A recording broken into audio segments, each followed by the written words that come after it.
Hey everybody, welcome to the Voxology Podcast. Mike Erre here with the co-host, with the co-most, Timothy John Stafford. We are delighted to be with you today. Thanks for tuning in.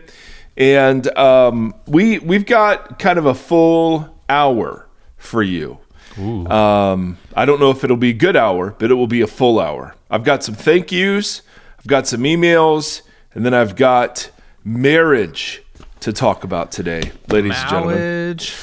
So Tim and I, as we've talked about ad nauseum, we have formed this little Vox partnership into a nonprofit.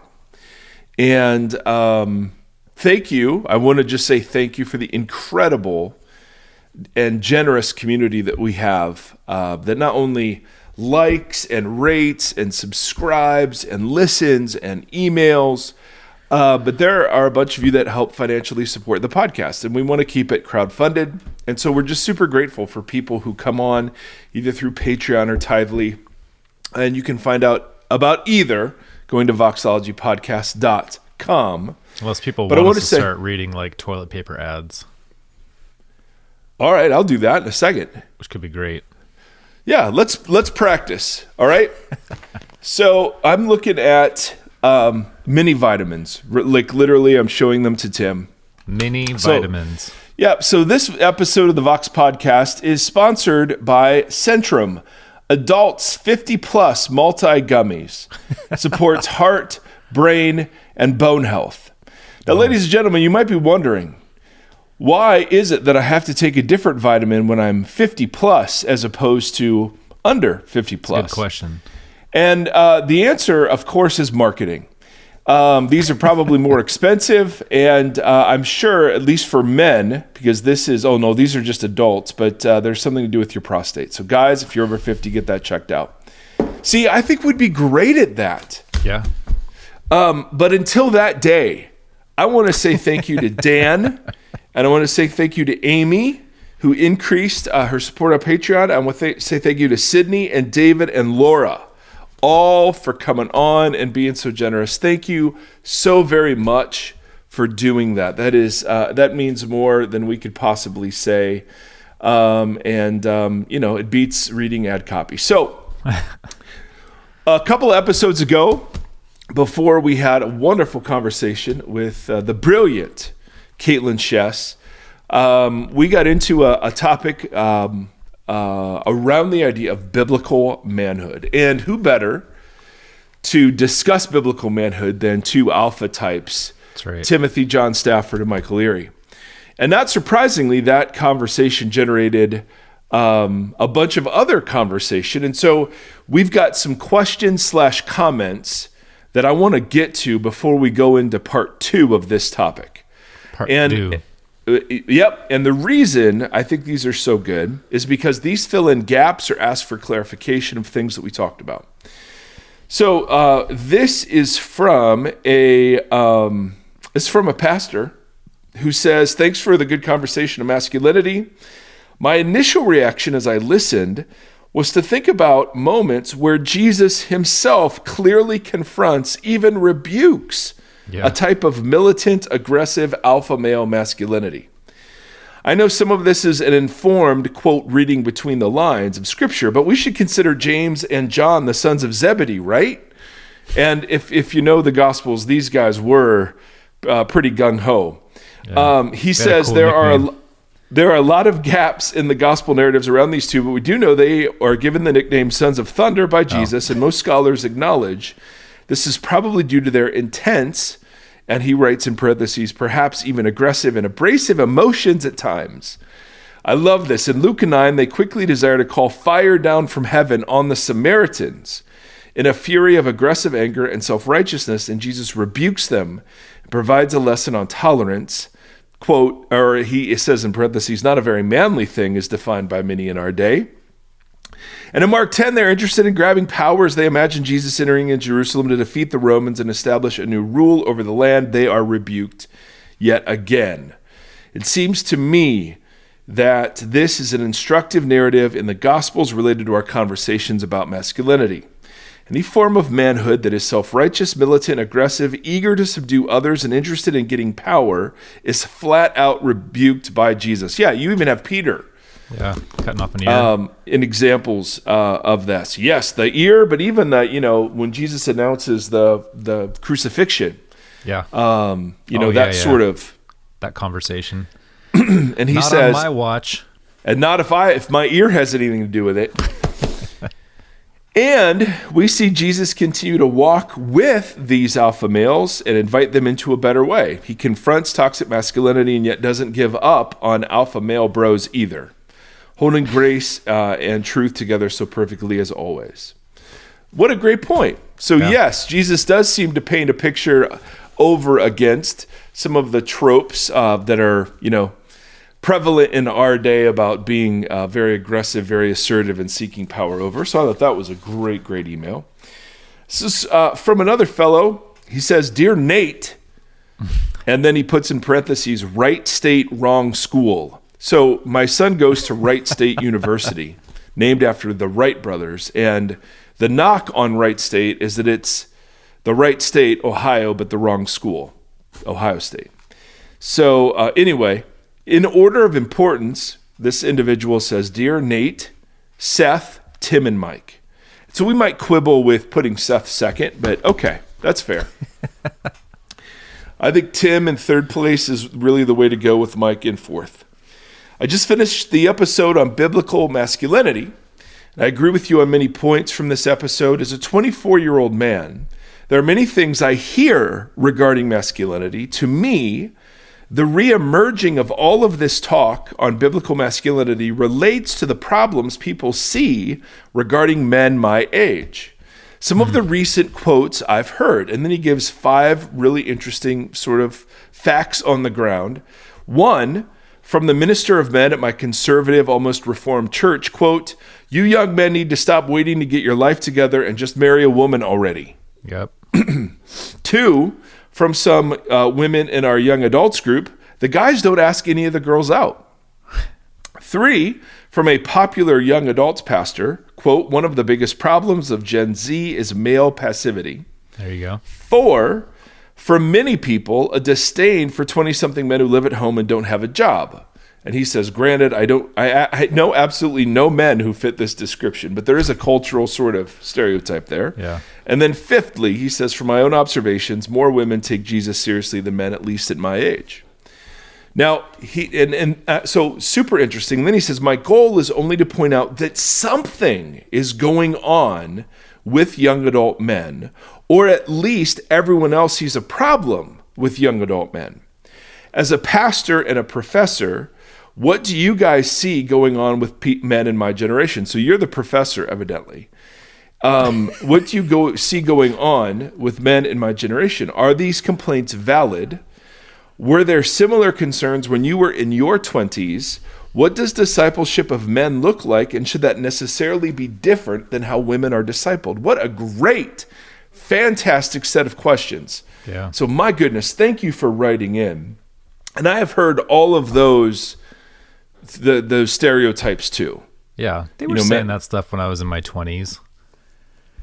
Oh, absolutely. Men are commitment phobic. Yeah. We're extending our adolescence. We're just sitting at home playing video games. I got married late. Definitely got those speeches. Or did you have a job? I was 25 or 26 when I got married, so that's not that late. I was 29. Yeah. Yeah. Yeah. So early. No, but this is such a great set of questions because I think there is the perception that there is something wrong with young men. But the question I have instantly is to what standard are young men being held against? Is it the 50s ideal of you go to a 4-year college, you immediately graduate into a 40-year career, and you marry and have 2 kids by the time you're 23? Yeah. If that's the standard, then the world has changed so dramatically, and jobs aren't what they were, and college isn't what it was, that I would say, well... why the okay boomer thing started, because Gen Z was just kind of like, all right, enough. This is not the same world or the same circumstances or anything, and we're tired of hearing Right. it. So, I mean, I don't know if the concerns are valid. I would simply say there is evidence enough to suggest that this type of masculine talk is appealing to something and helpful in something, and probably identifying a way in which the church has fallen short. Well, what were the two questions that he asked back to back? Okay. Was it like, He said, is it this or is it that? what do you see going on with men in my generation? Are these complaints valid? Were there similar concerns when you were in your 20s? What does discipleship of men look like? That be necessarily There's something else he different? asked that was like, is this true, or are men being held to a wrong standard or something? I can't remember exactly what it was. It was like a twofold thing, but it's like, I think that instead of answering one of those being As the I'm answer, I think- looking at the email, you are completely wrong. He said nothing of the sort. there's something in there, but I would say that the second question is the answer to the first question.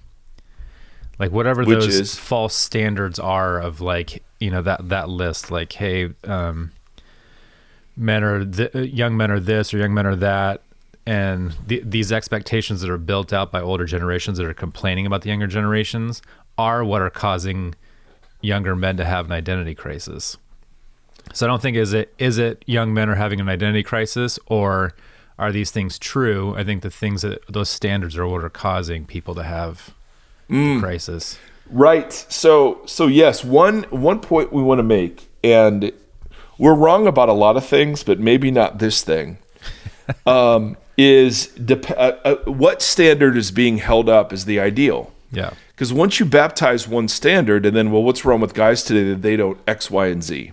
Yeah, and Well, if you keep okay. telling them something's wrong, They'll live up to that. Make something wrong. Yeah, it's self-fulfilling. The second thing I want to say, though, is if we're going to look at aimlessness, let's say, among men, or young men anyway, I mean, the places where I'm going with that would be the church as holding up only the nuclear family as the potential ideal for life, meaning, and purpose.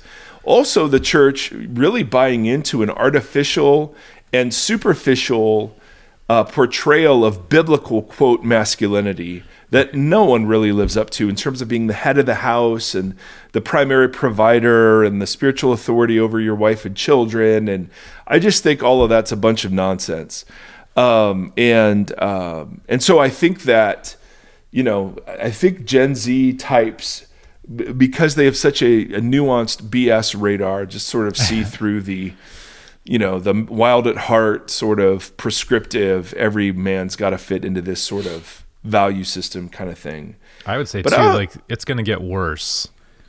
Why do you say that? Because the generation that's coming up right now, that's coming out of high school, there's a really large, like, the trauma of COVID and 3 years of being antisocial, being stuck at home.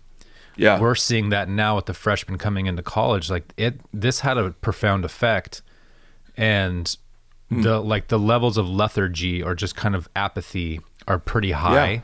Yeah. And so we're going to have to find a much better way of, like, loving and listening and leaning into that generation. And the more confrontational we are, it's going to be kind of tragic for those kids.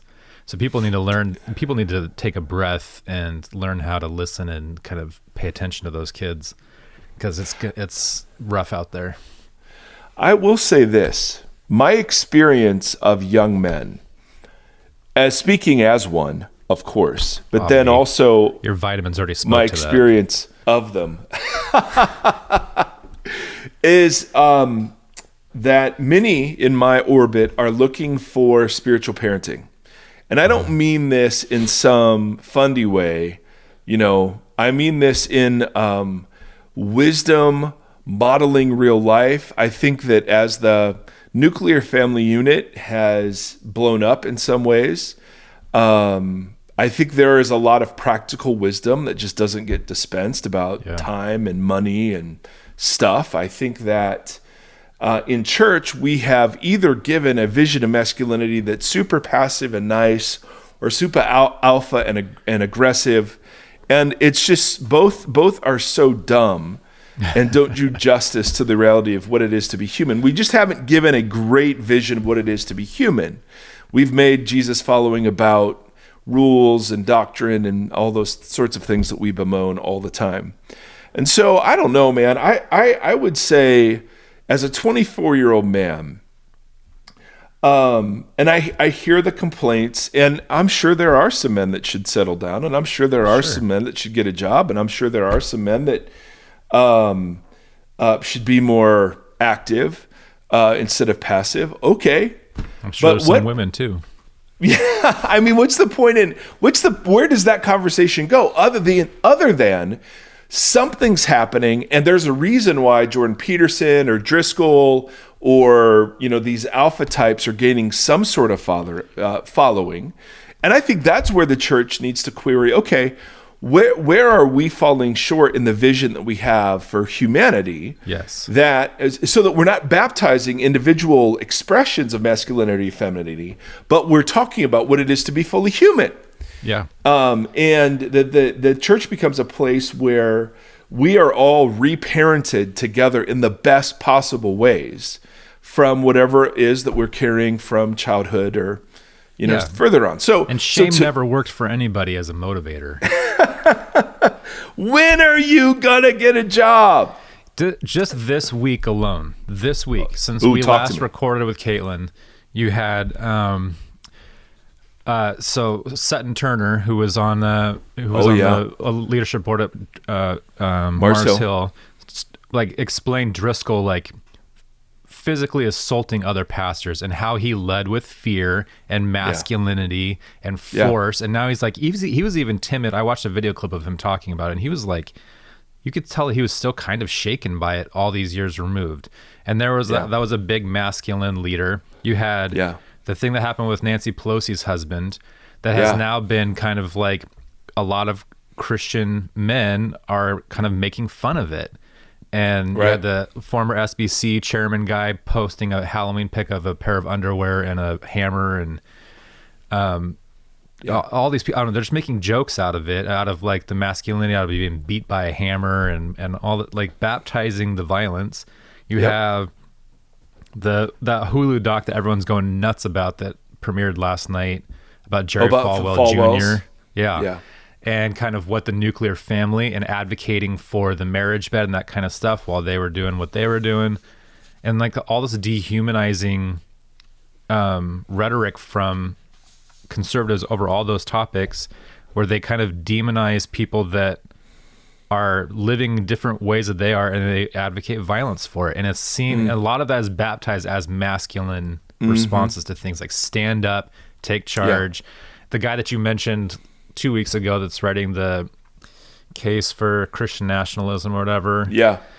He's going bananas on just everybody right now. And they have all these conferences. It's a funny topic, but it's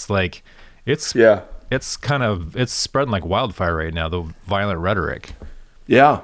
And then people pick up a hammer and break into someone's house because they think that they're doing God's work. They think they're doing good work to try to kill somebody with a hammer. It's pretty wild out there. Yeah.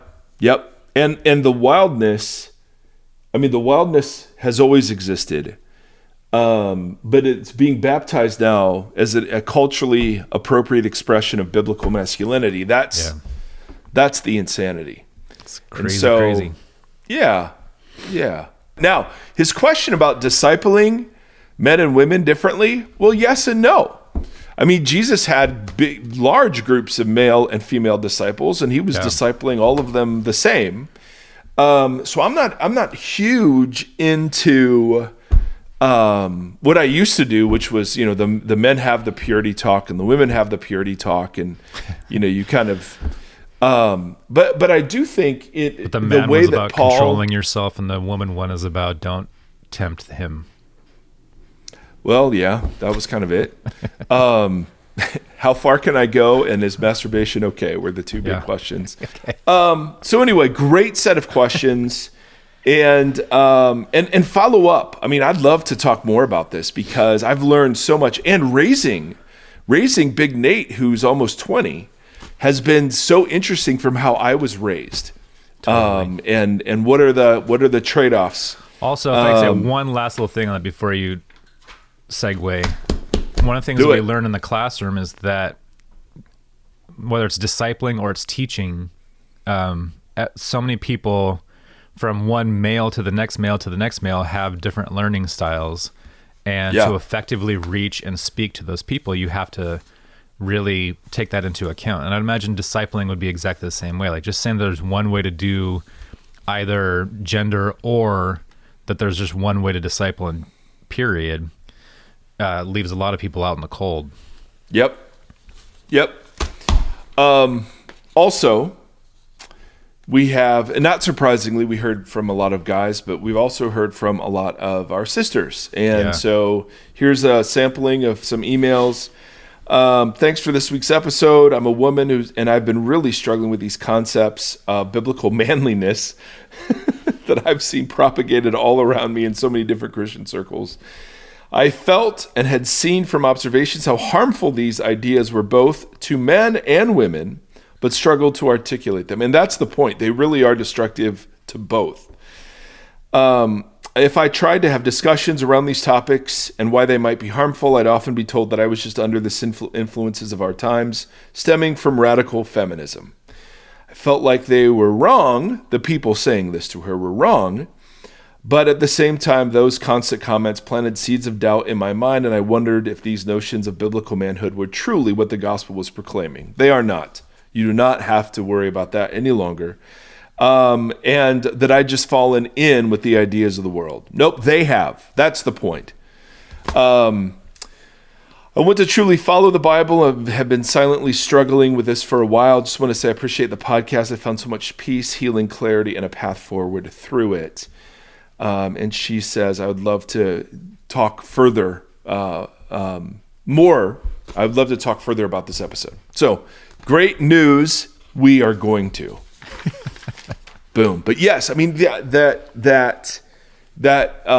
idea that we're resisting these biblical caricatures, quote, biblical caricatures, is somehow that we've fallen in line with the times when it's just baptizing cultural stereotypes and calling them biblical. I mean, come on, my goodness. All right, here are a couple of really good questions and recommendations. All right, so this one is from a very, she is a regular commenter, very articulate. She says, couple of thoughts. First of all, how do you square your understanding of a non-gendered human person with Paul's telling that Adam was created first and then Eve, and that man was not created for woman, but woman for man?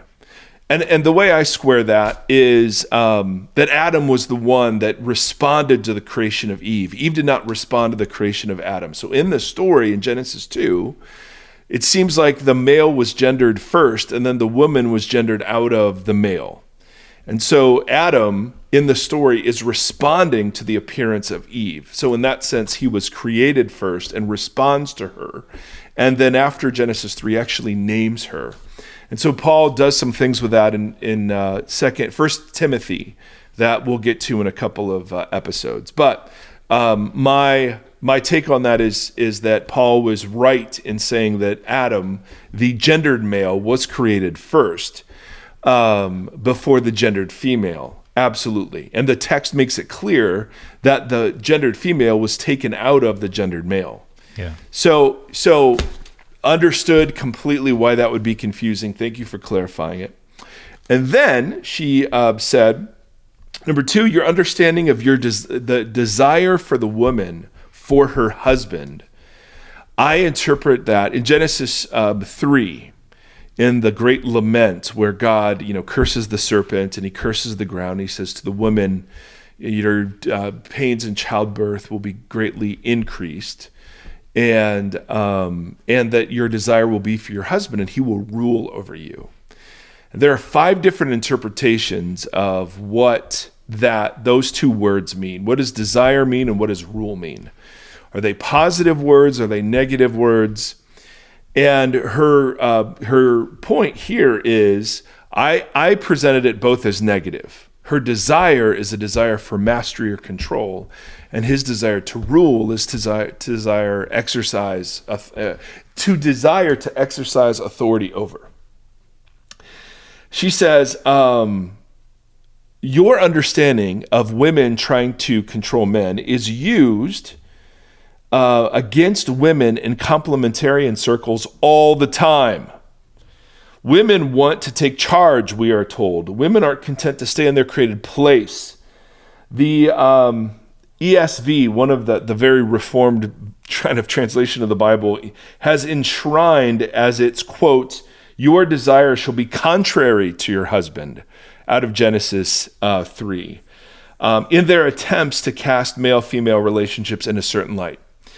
And maybe that verse does imply a power struggle here, but maybe it doesn't. And when you teach that understanding, be mindful that this is a disputed interpretation that is used to harm women.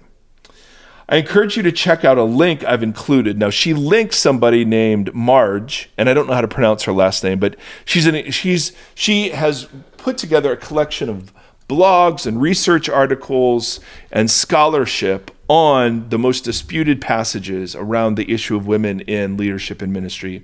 We're going to link the article in the show notes so that you can go check it out for yourself.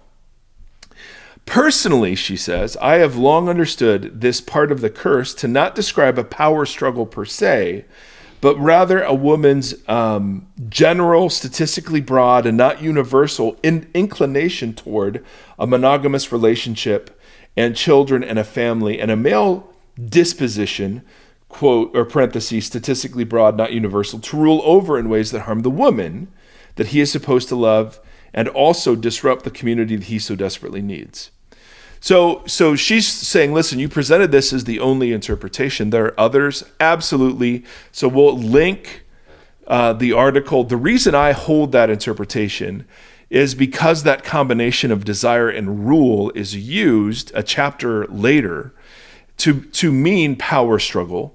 Yeah. And the fact that complementarians weaponize the first part or the second part of the verse, they weaponize the first part of the verse, your desire will be for your husband, but not the second. Right. Shows how futile their interpretation actually turns out to be.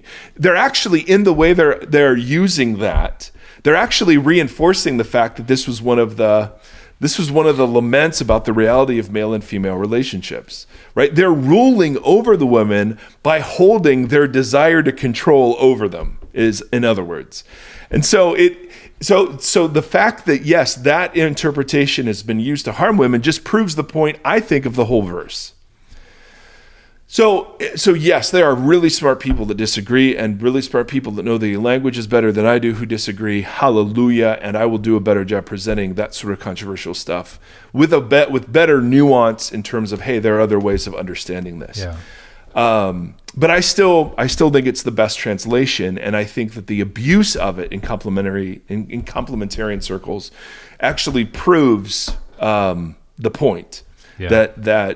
And the fact that there's very little self-examination in men out of that verse just shows, proves its validity. Yeah. So, I mean, if men go to that part of the verse and not the desire to rule part first, then that tells you everything you need to know about the guy that you're dealing with. So excellent, thank you. And then another woman wrote in and said, "Hey, there is on the Bible Project's website, there is a class you can take in Genesis, and the way. So Tim Mackey is a guy that I have and we have massive respect for. He is a scholar. The Bible Project takes really complicated theology and Bible study and boils it down into very accessible thematic illustrations. He'll call them cartoons, but they're just way cooler than that. And she said, so I'll just read it. She said, I took the Bible Project's classroom class on Genesis 2 and 3. It was incredibly excellent. I would highly recommend it. They bring some more material to interpreting God's lament in Genesis 3 than what you shared in the last podcast, specifically in regard to the curse. It was extremely helpful to interpret that poem not as a litany of curses, because God only curses the serpent and the ground, but rather God's lament over the way the decision in the garden will play out across human history and in the lives of men and women. They also clarify that God is not making childbirth more painful, but lamenting how the misuse of power will lead to painful circumstances in which children are conceived, born, and raised. The blessing of fruitfulness will be compromised by the grasp for power in the garden. This then is what the rest of Genesis is about, family battles to be fruitful. Their class is free, and it's the first time I'd heard this interpretation. As a woman, it was incredibly freeing. It made so much sense of the text. It prevents a lot of bad interpretive moves you pointed out. You all might benefit from this particular session as much as I did. The women in your audience may as well. So thank you very much for pointing that out. I went on and looked at it, and it is indeed free, and it is indeed wonderful. And man, we could not highly recommend the Bible Project stuff more.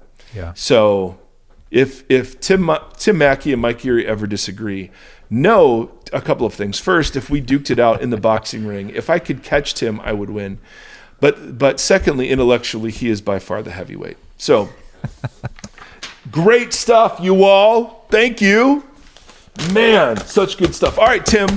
Yes. I want to take the next half hour, 30 minutes of our life, and I want to talk about how in my view, Ephesians 5, this wives submit to your husband text, reverses the curses of Genesis 3. Now, if you understand the curses differently than how I've outlined them, then my understanding of Ephesians 5 isn't going to address the same problems, right? Because I'm going after the power struggle.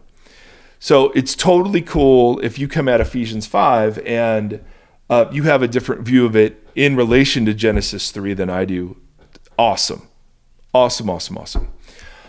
But I actually think there's some really interesting things going on in Ephesians 5 that I want to talk about. Tim, why don't you pull up Ephesians 5 for us in English? I have it up in Greek because I'm Obviously. cool like that. Yes. And read read the part that starts with "Do not get drunk with wine." 5:18. How much am I reading? I'll tell you when to stop. All right. Do not get drunk on wine, which leads to debauchery. Instead, be filled with the Spirit, speaking to one another with psalms, hymns, and songs from the Spirit. Sing and make music from your heart to the Lord, always giving thanks to God the Father for everything in the name of our Lord Jesus Christ. Submit to one another. Okay, stop for a second. Okay. That litany of instructions those are participles based on one clause that comes before that, the Santa Claus. Who are those instructions? Got so confused. No, just kidding. Who are those instructions written to, Timothy? The Ephesians. Yes. Who exist as a what? Church. Yes. So the biggest, most devastating interpretive mistake we make around Ephesians 5 is we think that Paul somehow transitions instantly and without warning, Right. from talking about the church to talking about the nuclear family. And he is not making that transition. Even though our Bibles may have a paragraph break and a new heading, like my Bible has a break after 21, submit yourselves, and then it'll be like instructions for Christian households. This one has it before that. Yeah, Before this is devastating in the interpretation of this verse. That's interesting. Paul is talking about the social ordering of the church the entire way through. It's not like he says, hey, guys, church. Oh, and by the way, married husbands and wives, make sure you do this to each other, and then back to the church. It is the church all the way through. All right. And what Paul's going to do is he's going to, and he does this here, he does it in Colossians, but he uses something called a household code. And we've talked about this on the podcast before, so I'll just sort of do a general review. A lot of ancient philosophy, a lot of ancient Greek philosophy was concerned with the best way to manage, organize, and lead a nation state, or in their case, a city state. Or sometimes it was the same thing. A city-state and a nation-state would be considered equivalent. And so the best way to organize the ideal city-state was to break it into its smallest part, which was called in those days a household. Now, for us, thousands of years later, a household is a mommy and a daddy and a brother and a sister and a dog. All right, and we call that like the nuclear family. Right. For Paul and for the Greek philosophers and ethicists of his day, a household existed of a paterfamilias, which was the head of the household, the oldest male landowner. And that male landowner like ran the household, and under the authority of his household would consist like nuclear families or other households or artisans or slaves or unmarried slaves, or you'd have a huge combination of different configurations of people. Some would be married, some would be parents, some would be unmarried parents, some would be siblings, some would be whatever. But it wasn't dealing with a nuclear family. It was dealing with a small community that was under the lordship of the paterfamilias, the oldest male. Does that make sense so far? Yeah. The household existed for the glory of the paterfamilias and existed to further the paterfamilias' agenda, a name and reputation in the world. All right? These ancient writers, and we're talking about like Socrates or Aristotle, would use three sets of relationships to define how a household should function. And then once they defined the ideal household, you would multiply that by 1,000 times, and then you would get the ideal city-state. All right? Because the household was the smallest unit that functioned like a little city-state, and you multiply those all together, and you get a larger city-state. Make sense? Yep. All right. So there were three relationships. They all had the paterfamilias at the center. The relationship between the husband and the wife, the master and the slave, and the father and the children. Now, realize that the master, father, husband was all the same person. That was the paterfamilias. And only the paterfamilias was considered in the Greek value system to be fully human. And that is because only the paterfamilias was a free person who was self-determining and owned land. Right? So Greece, ancient Greece wasn't truly a democracy. It was led by males who were the oldest in their families, who owned land, and they were the only ones considered fully human. All right? Women were considered partially human, but they were not fully developed. And Aristotle has, really controversial things to say about that. If male children were considered potential humans, and female children were considered potential almost humans. All right? Slaves were not considered humans at all. They were considered property. Are you with me so far? Yes. All of these relationships in ancient household codes existed for the paterfamilias. So the way that the writers would break it down is that the way the paterfamilias should treat his wife is as if she belonged to a lower social class. So it was an aristocratic way of leadership. So the husband was of a higher class because he was fully human. The wife was a lower class. She was almost fully human, but he was not a dictator. He was an aristocrat. He was to treat his wife as if she existed in a lower social class. Yeah. Okay? The way that the children were to relate was to each other was a democracy. That the children as siblings related in a purely democratic way, the majority rules. The way that the father was to lead the children was depending on whether the child was male or female, but it was a monarchy. That the paterfamilias was king and ruled over his children as subjects. Now, do you see the difference? He was to rule over his wife as an aristocrat. He was to rule over his children as a monarch. And then he was to rule over his slaves as an owner. Right? Monarchs and aristocrats deal with people. Owners deal with property. So slaves they were disposable. You had absolute authority over their life and death and treatment, whatever else. All right, are you with me so far? Yeah. So the concern was, how do we organize a polis, a political entity, a city? The answer to that became, how do you organize the household? And you organize the household around three ways that the paterfamilias will relate to people.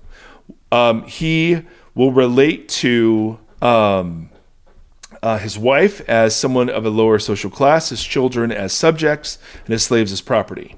So when you get a bunch of paterfamilias together in an assembly and they're conducting the business of the city, the way they relate to each other is of siblingship. And that was where democracy, Greek democracy, resided. Does that all make sense? Yeah. All right.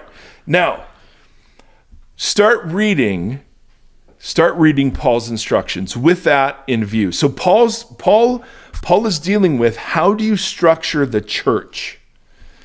All right. And he's going to use a social code as an example, because remember, social codes weren't about how you structured a house.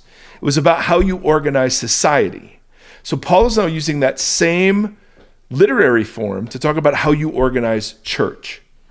All right. All right. So starting with verse 21. Yes. Submit to one another out of reverence for Christ. Yes. Wives, submit yourselves to your own husbands as you do to the Lord. For the husband is the head of the wife, as Christ is the head of the church, his body, of which he is the Savior. Now, as the church submits to Christ, so also wives should submit to their husbands in everything. Husbands, love your wives, just as Christ loved the church and gave himself up for her, to make her holy, cleansing her by washing with water through the word, and to present her to himself as a radiant church, without stain or wrinkle. See, we're still talking about church. We're talking about church. We're talking about church. Keep or going. Any other blemish, but holy and blameless. Talk about church. In the same way, husbands ought to love their wives as their own bodies. He who loves his wife loves himself. After all, no one ever hated their own body, but they feed and care for their body just as Christ does the church, for we are members of his body. For this reason, a man will leave his father and mother to be united to his wife, and the two will become flesh. This is a profound mystery, but we think we're talking about marriage, but no, we're talking about the church. It's a profound mystery, but I am talking about Christ and the church. Correct. However, each one of you also must love his wife as he loves himself, and the wife must respect her husband. Okay, keep going. Oh, that's the end of chapter 5. Yeah, but we're still in household code. Doesn't matter what your dumb chapters say. I only brought up Ephesians 5. Come on, man. I'm so sorry. All right, children, obey your parents in the Lord, for this is right. Honor your father and mother, which is the first commandment with a promise, so that it may go well with you and that you may enjoy long life on the earth. Fathers, do not exasperate your children. Instead, bring them up in the training and instruction of the Lord. Slaves, obey your earthly masters with respect and fear and with sincerity of heart, just as you would obey Christ. Obey them not only to win their favor when their eye is on you, but as slaves of Christ, doing the will of God from your heart. Serve wholeheartedly as if you were serving the Lord, not people, because you know that the Lord will reward each one for whatever good they do, whether they are slave or free. And masters, treat your slaves in the same way. Do not threaten them, since you know that he who is both their master and yours is in heaven, and there is no favoritism with him. Ooh, man, that's so good. First of all, great reading. Thank you, Timothy, the voice of an angel. All right, things to notice. All right, and this is so very important. First of all, we're still talking about the church. We've been talking about the church the whole time. I know that's super hard to get your head around, but it's the only way to make sense of, he's talking about husbands and wives, but no, I'm talking about Christ and his church. Yeah. Secondly, Paul does something that means nothing to us, but meant everything in that cultural context. He addresses the most socially vulnerable person of the pairing first. So he addresses wives before husbands, children before parents, and slaves before masters. And the fact that he commands them to do something, again, it's lost on us completely. We get lost in, oh, well, look what he's commanding them to do. Underlining Paul's directions is the idea that these three sets of people are people and have agency. They're actually self-determining humans. They have dignity. They're given something to do. And so, I mean, and we cannot, Timothy, I don't know what you're doing in your chair right here. I'm backwards. We cannot overlook how significant that is. That agency, the idea of being self-determined was one of the ways that you acknowledge that somebody was human. They had decisions over their lives. When Paul addresses the most socially vulnerable of each pair first, he's giving them something to do. What's he saying? That you have determination in the way that you will react and respond in these social situations. He's treating them, and again, it's lost on us, but believe me when I say he's treating them and inviting them into mutuality and reciprocity. Because the wife is given something to do, as is the husband. The children are given something to do, as are the parents. The slaves are given something to do, as are the masters. So what he's done, he hasn't come out and said, hey, let's get rid of the whole idea of the ancient Roman household. But what he's done is he's totally relativized the idea. Instead of, hey, men, treat your wives as lesser humans, as aristocrats. What has he said to them? Which is rule over. What he said to them is what? Love them as you would love your own self. Oh my goodness. Now that is the opposite of ruling over. Right? And then he said and notice he doesn't address fathers and mothers. He just addresses fathers, don't exasperate your children, which the cultural sort of thing. But notice he gives the children something to do. And to the fathers, you're not to rule over them as some monarch. You're to actually treat them with dignity and don't provoke them. And masters, instead of ruling over your slaves as property, realize you have a master too. I mean, this was ridiculously subversive, right? I mean, this was big. And so what is Paul saying about the church? Well, he gives the example in chapter 5, verse 21. Read verse 21 of chapter 5.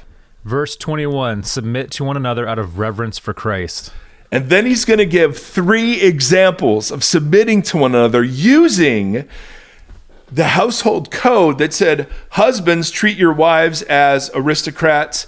Fathers, treat your children as monarchs would treat subjects, and treat your slaves as you would treat property. Now he's going to say, first, he's going to dignify each of those 3 classes of individuals by giving them and addressing them specifically before the paterfamilias.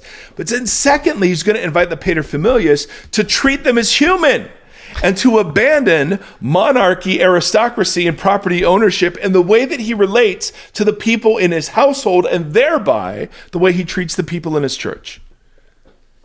So in the church, the household of God gets reconfigured into siblingship. Yeah. So that it is a true democracy in that sense, right? Yeah. Not that we're voting, but in the sense that you're treating each other as brothers and sisters. Yeah. Do you see that dynamic? He takes the dynamic of the gospel, and the dynamic of the gospel overthrows the power structure that enshrines the paterfamilias as ruler, and invites the paterfamilias down into reciprocity, mutuality, and invites the slaves, women, and children out of subhumanness into agency and reciprocity. That's what the gospel does. And that is exactly the reversal of Genesis 3, right? Yeah. That was the ideal of Genesis 1 and 2. Reciprocity, mutual service. Well, now we're invited back into it, but not just women and children, a whole community. Now, that's point 1. Whoa. Point 2, and this is why I have the Greek up. Point 2 is even if a complementarian is going to quote the wives submit to your husbands a verse and say, well, it's the word of God and that's just how it goes. Is that their voice? Well, that's the word of God and that's how it goes. It's Nixon. Yes. Yeah, well, he probably said that. Grammatically, verse 22 has no command for wives to submit. So here's the literal rendering of 21. All right. Be submitting yourselves, that's the first word, to one another, eleleois, in reverence of Christ. And man, I'm learning all this. So Christou is in the genitive form, and so that's the of, in reverence of Christ.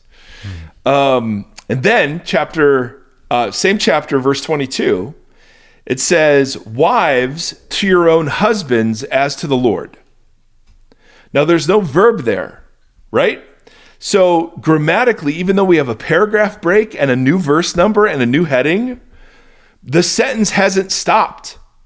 The sentence is, be submitting yourselves to one another in reverence for Christ, wives to your husbands, as an example of the general principle. And then he's going to go, right? Husbands to your wives, children to your parents, parents to your children, slaves to your masters, masters to your slaves. Does that make sense? Yeah. So grammatically, it doesn't even say wives submit to your husbands. It just gives wives and husbands as a household code example of the general principle of submitting to one another. And then he gives two other examples of submitting to one another. And he uses the wives, husbands, children, parents, slaves, masters. Make sense? Yes. So if you're going to translate 522, it just simply says, wives, as to your husbands, as to the Lord. That's right. It.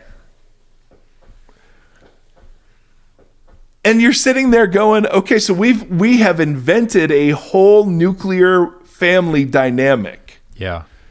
Out of a section of text that deals with the church and is answering a question about how the community should be governed. Yeah.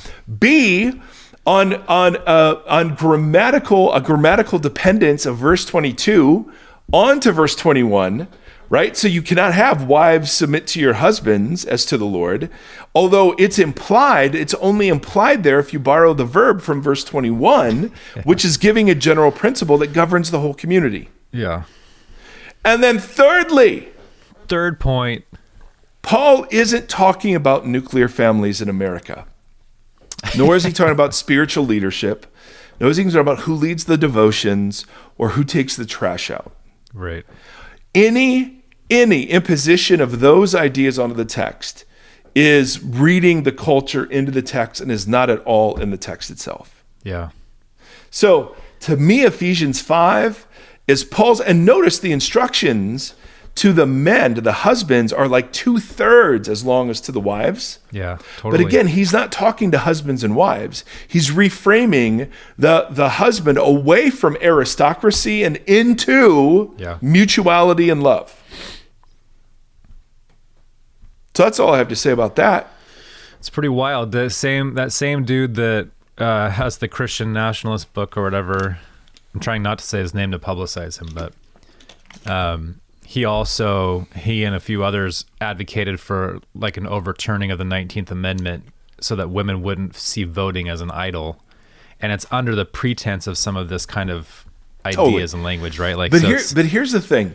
Those people are trolls. There's no way. Those are serious intellectual ideas. But people read them as serious intellectual ideas. That's what's the problem. It's the same. The grammar thing is fascinating, right? We'll do that in English class. Like you'll do like the let's eat, comma, grandma, or just the let's eat grandma. And the comma, losing the comma, changes an invitation to eat grandma to us actually eating grandma. And you see how much of an importance grammar can change the complete meaning of something. And it's wild. It's really wild. And it's wild that these things stay mistranslated for so long and create they're not they're misorganized. I think one of the biggest things that our English Bibles do to throw us off, and it's not, my goodness, not nefarious, and it's more helpful than it is hurtful, but the verse number, paragraph break, heading thing is really problematic. That's why Gombas, one of the things I love that Gombas does when, like, he went through the book of Romans, and you could email him and get a book of Romans with all the verse numbers and headings and paragraph breaks taken out. And it matters because we are so often taught to think that we're moving on to other subjects when the author is still talking about the same thing. And so this is an instance where it becomes, I think, really problematic. I never knew that. It seems overly problematic. Like, it doesn't seem helpful. It seems very hurtful. Well, I think it really is harmful. I just am trying not to disparage the attempt to help people access their Bibles through verse numbers and headings and paragraphs. I do think in some cases that really throws us off, and I think this is like one of the predominantly harmful ways it does that. Is that it'll end, and we're thinking, we're talking about Christian households now. And in one sense, that's true. The problem is household has an entirely different connotation for them than it would for us. Yeah. We read household, and I've always thought nuclear family. And so what Paul is doing is drawing parallels between the relational dynamics in the Roman value system and how Roman assemblies would then work, and then contrasting them with in the Christian household, there's a different set of dynamics, and that's how the church should work, right? Using the same sort of literary form. So, yeah, it's a big deal, man. How many women were ever involved in the translations? Do you know? In translation, I don't know. I you know what?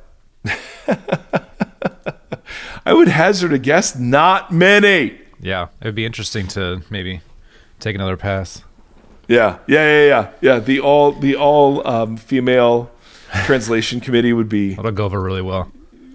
Anyway, brothers and sisters, thank you for tuning in. If you have questions, please go ahead and like, comment. Find us on the socials. Do the things. We just find this such fascinating stuff and so relevant for our day. So may the Lord bless you and keep you. May the Lord shine his face upon you and be gracious to you. May the Lord lift up his countenance to you. And in these days, may he give his peace. Till next time, friends. Thanks. Thank you for listening to this conversation. Voxology is a 501c3 nonprofit organization that is supported by listeners just like yourself. If you'd like to partner with us, you can do so at patreon.com/Voxology. You can also join the community and hang out and chat with us on the socials. Facebook.com/Voxology podcast and on Instagram @Voxology. Thank you for walking the long road with us.